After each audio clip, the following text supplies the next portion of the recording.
Guys দেখো তরকারিটা কিন্তু হয়ে গেছে। তো আমি আরেকটু জাল করে নিব। কালারটা কত সুন্দর আসছে। আসসালামু আলাইকুম, welcome back to my channel. কেমন আছো তোমরা সবাই? আশা করি ভালো আছো। তো গাইস তোমাদের মাঝে আরেকটি রান্নার রেসিপি নিয়ে চলে আসলাম। আজকে কি রান্না করব তোমাদের সাথে শেয়ার করব।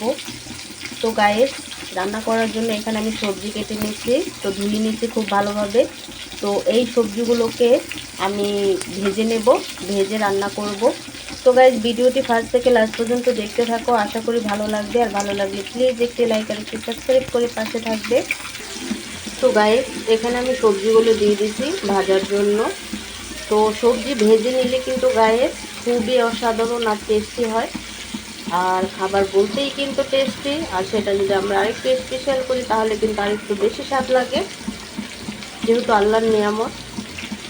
তো গাইস সবজিগুলো আমি ভেজে নেব খুব ভালোভাবে। দেখো আমি এখানে সবজি আর মাছগুলো ভেজে নিচ্ছি। গাইস তরকারি রান্না করার জন্য এখানে আমি মশলা কষিয়ে নিচ্ছি, তো খুব ভালোভাবে তেল বের করব। গাইস এখানে আমি সবজিগুলো দিয়ে দিচ্ছি, তো খুব ভালোভাবে মশলার সাথে মিক্স করে নেব। তো এখানে দিয়ে দিচ্ছি টমেটো।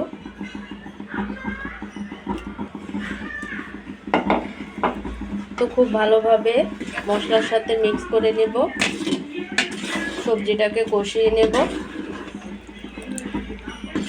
তো গাইস দেখো সবজিটা খুব ভালোভাবে কষিয়ে নিয়েছি, মশলার সাথে একেবারে মিক্স করে নিয়েছি।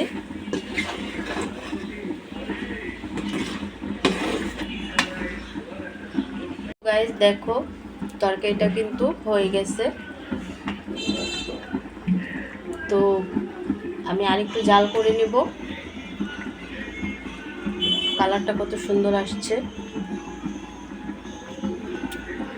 তো গাইস আজকের রেসিপিটা কেমন লাগছে অবশ্যই কমেন্টে জানাবে। তো অন্য কোনো রেসিপি নিয়ে তোমাদের মাঝে আবার চলে আসব।